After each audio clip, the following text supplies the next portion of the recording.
व्यसन करू नका. पुरुष बांधवांना एकच सांगेल, दारू सारखं व्यसन करू नका.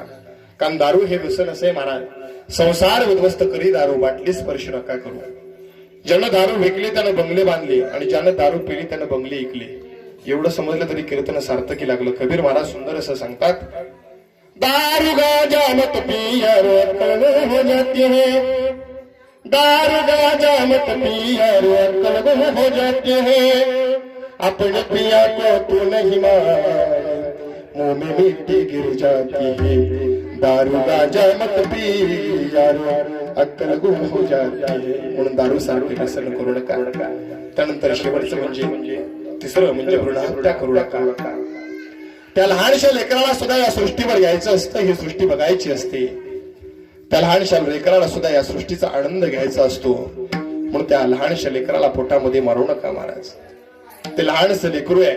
मला सांगा, तुम्ही जन्माला येण्यावेळी तर तुमच्या आईनं हाच विचार केला असता तर तुम्ही सुद्धा ही सृष्टी बघू शकला नसता. पहा, ते लहानसं लेकरू तुम्हाला विनवणी करते, म्हणते, सांग ना आई मला कोण वाचवणार, तुझ्या विना जन्मासी मला कोण घालणार, सांग ना आई मला कोण वाचवणार, तुझ्या विना जन्मासी मला कोण घालणार. होईन मी मोठी शिकून शिकून, होईन मी मोठी शिकून शिकून, मारीन भरारी पाकरी होऊन, शाळेतून आल्यावर काम करणार, तुझ्या विना जन्मासी मला कोण घालणार. होईन मी जेव्हा राजाची घराणी, होईन मी जेव्हा राजाची घराणी, गाळू नको आई तुझ्या डोळ्यातल पाणी, जाईन दूर दूर आई रडणार, जाईन दूर दूर माझे बाबा रडणार, सोनुलीच्या तुझ्या डोळे कोण पुसणार. राखी पौर्णिमेचा येईल गसन, राखी पौर्णिमेचा येईल गसन, माझ्या गदाला राख्या बांधीन दोन दोन, कुंकवाचा टिळा कपाळी लावणार, तुझ्या विना जन्मासी मला कोण घालणार. सांग ना आई मला कोण वाचवणार, तुझ्या विना जन्मासी मला कोण घालणार, तुझ्या विना जन्मासी मला कोण घालणार, तुझ्या विना जन्मासी मला कोण घालणार. म्हणून त्या लहानशा लेकराला या सृष्टीवर येऊ द्या, ही सृष्टी बघू द्या, या सृष्टीचा आनंद घेऊ द्या. म्हणून भ्रूणहत्या करू नका. त्यानंतर शेवटचं म्हणजे आई वडिलांची सेवा करा. कारण जन्म दिला ज्या माय पित्याने, नको देऊ त्यांना दुःख रे, मस्तक ठेव त्या चरणावरती, तिथेच स्वर्ग सुख रे, तिथेच स्वर्ग सुख. आई वडिलांच्या पायावरच महाराज स्वर्गाचं सुख आहे. जोपर्यंत बघा, गावामध्ये बंगला नाही असा बंगला जरी गावामध्ये बांधला, ऐका, गावामध्ये बंगला नाही असा बंगला जरी गावामध्ये बांधला, पण त्या बंगल्याच्या वाट्यावरती म्हातारी आई बाप जर बसायला नसतील ना तर त्या बंगल्याला काही शोभा नाही मानायचा. म्हणून जीवनामध्ये आई वडिलांची सेवा करा. कारण पहा, जोपर्यंत घरामध्ये आई आहे, घरामध्ये आई आहे तोपर्यंत घरामध्ये आपल्याला किंमत आहे. आणि जोपर्यंत घरामध्ये बाप आहे तोपर्यंत त्या घराकडे वाकड्या नजरेने बघण्याची हिंमत कोणाची होत नाही. म्हणून जोपर्यंत घरामध्ये आई आहे ना तोपर्यंत आपल्याला घरामध्ये किंमत आहे. एक पोरग बापाला म्हणतं, बाबा अहो माझी पहिली आई होती ना ती फार खोटं बोलायची, पण आत्ताची आई आहे ना ती फार खरं बोलते. बापाने विचार केला, अरे पहिली तर आई याची खरी आई होती, आत्ताची सावत्र आहे पोरग असं का म्हणते. म्हणून बापाने विचारलं, बाळा अरे पहिली तर आई तुझी खरी आई होती ना, आत्ताची सावत्र आहे. तर तू असं का म्हणतो की पहिली आई खोटं बोलायची ना आत्ताची खरं बोलते? त्यावेळी त्या पोरानं दिलेलं उत्तर फार गोड होतं. पोरग म्हणतं, बाबा हो पहिली आई खोटं बोलायची याचं कारण आहे मला.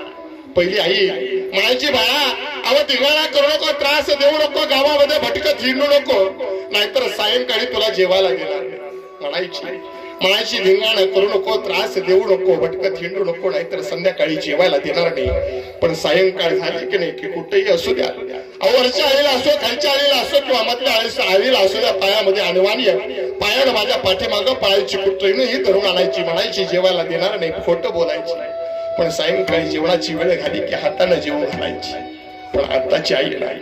आत्ताची आई म्हणते, बाळा अरे धिंगाणा करू नको, त्रास देऊ नको, गावामध्ये भटकत हिंडू नको, नाहीतर संध्याकाळी जेवायला देणार नाही. आणि खरंच या आईनं 2 दिवस जेवायला दिलं नाही. म्हणून जोपर्यंत घरामध्ये खरी आई आहे ना तोपर्यंत घरामध्ये किंमत घरामध्ये जोपर्यंत आई आहे तोपर्यंत आपल्याला किंमत आहे. म्हणून घरामध्ये आई वडिलांची सेवा करा. अहो आईची काही अपेक्षा नसते आपल्याकडून, काही अपेक्षा नसते. आई बापाची काही अपेक्षा नसते. फक्त त्यांची एवढीच अपेक्षा आहे महाराज की म्हातारपणी फक्त 2 वेळेचं अन्न मानत पोरांना द्यावं, एवढीच अपेक्षा आहे, बाकी काही नाही. तेवढी अपेक्षा आपण पूर्ण करू शकत नाही. पहा, ज्या आई बापाने आपल्याला लहानाचं मोठं केलं, अगदी शाळा शिकवली, सर्व काही केलं, ज्या आई बापाच्या इस्टेटीवर आपण नोकरीला लागलो त्याच आई बापाला आपण विसरावं, शोकांती काय म्हणायचं. म्हणून जीवनामध्ये आई वडिलांची सेवा करा.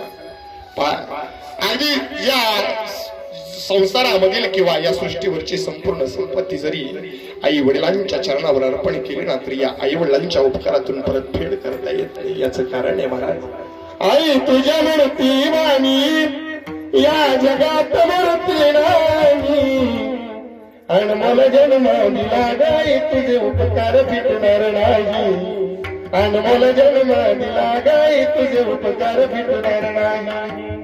बालपणी मी खेळत खेळत होत जेव्हा ताळा, अमृताहुनी गोड पाजलास पाळा, तुझ्या या उपकाराची हो,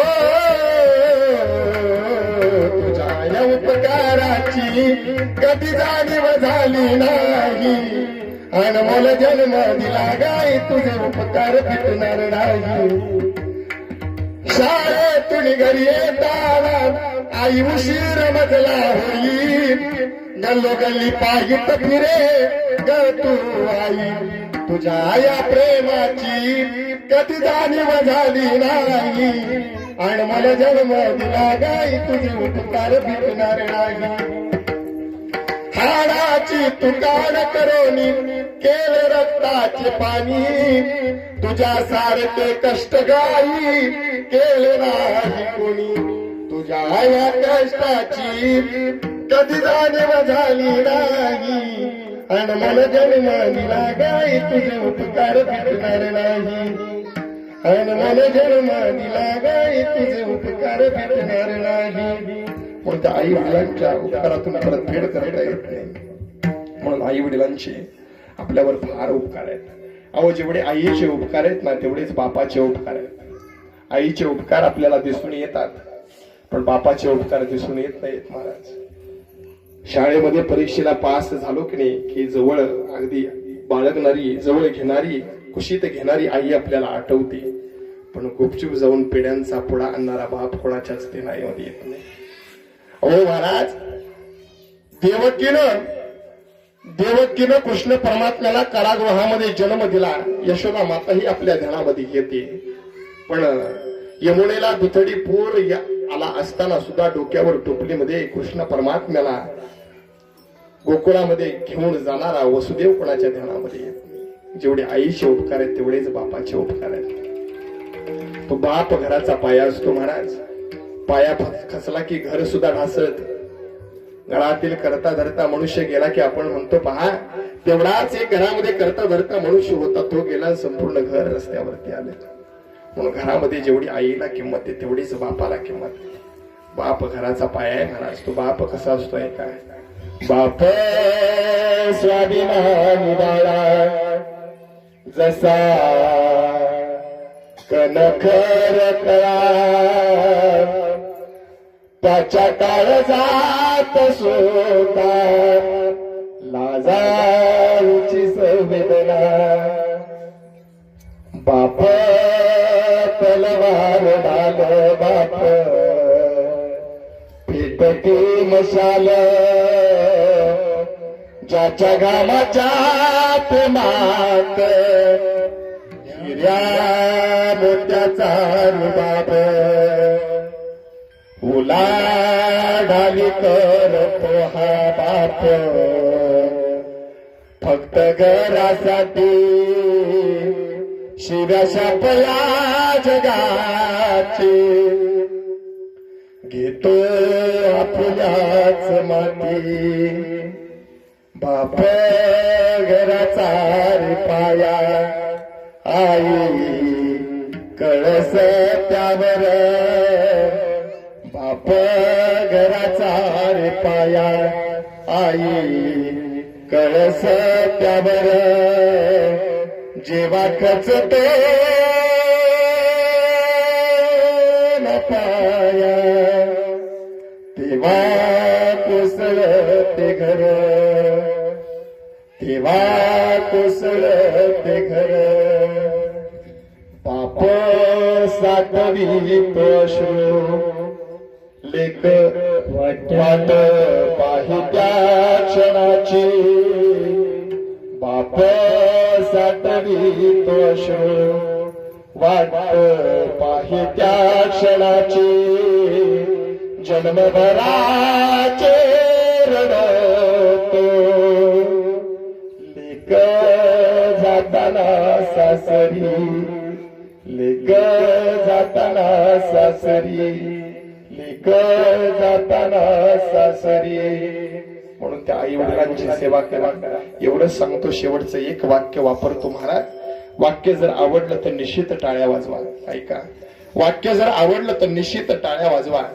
एक वाक्य असं महाराज, एक मुलगी एका मुलाला म्हणते, पहा, एक मुलगी एका मुलाला म्हणते की आज जर महाराष्ट्र सरकारनं आणि देवानं, ऐका, एक मुलगी एका मुलाला म्हणते की आज जर महाराष्ट्र सरकारनं आणि देवानं आई वडिलांना सांभाळण्याचे अधिकार जर मुलींकडे दिले, आज जर महाराष्ट्र सरकारनं आणि देवानं आई वडिलांना सांभाळण्याचे अधिकार जर मुलींकडे दिले तर आज महाराष्ट्रामध्ये एकही वृद्धाश्रम दिसणार नाही.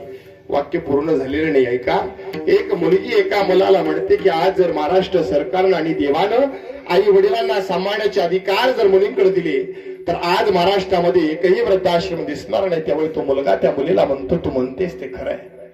आज जर महाराष्ट्र सरकारनं आणि देवानं आई वडिलांना सांभाळण्याचे अधिकार जर मुलींकडे दिले तर आज महाराष्ट्रामध्ये एकही वृद्धाश्रम दिसणार नाही. पण आज जर महाराष्ट्रातील मुलींना आणि आज जर महाराष्ट्रातील स्त्रियांना आपल्या सासू सासऱ्यांना आई वडिलांचा दर्जा दिला तर महाराष्ट्रातच काय या जगात सुद्धा वृद्धाश्रम दिसणार. जीवनामध्ये आई वडिलांची सेवा करा. आपल्या सुनेला आपल्या मुलीची दर्जा द्यावा. जसं आपल्या घरी एखाद्या दुसऱ्या घरची मुलगी आपल्या घरी नांदायला येते ना, त्याच पद्धतीनं आपली ही मुलगी कुठल्या ना कुठल्या घरी नांदायला जात असते. एखाद्या बाईला विचारलं ना, बाई म्हणते माझी सून ना अजिबात काम करत नाही, खाटावर बसून राहते. महाराज बघा, खाटावर बसून राहते. पण त्यात तिला जर विचारलं ना, तुझ्या लेकीचं कसं चाललंय का, काय नाही हो, अगदी तांब्या सुद्धा नवरा उचलून देत नाही, अगदी निवांत खाटेवर बसून असते. म्हणजे मुलगी खाटेवर बसलेली चालते पण सून खाटेवर बसलेली चालत नाही. महाराज पहा, सुनेकडे मुलीच्या दर्जानं पहा. निश्चित आपण जर आपल्या सुनेला मुलीचा दर्जा दिला ना, निश्चित आपल्याही मुलीला सासरी मुलीचा दर्जा मिळाल्याशिवाय राहत नाही. म्हणून जीवनामध्ये आई वडिलांची सेवा करा. एवढंच सांगतो. झालेली संपूर्ण कीर्तन पुष्प सेवा भगवान परमात्म्याच्या चरणावर, गुरुवर्य तात्यांच्या चरणावर ज्या आजीची इच्छा होती की मी कीर्तनकार व्हावं, त्या माझ्या आजीच्या चरणावर झालेली संपूर्ण सेवा समर्पित करतो आणि कीर्तन पुष्प सेवेला पूर्ण विराम देतो.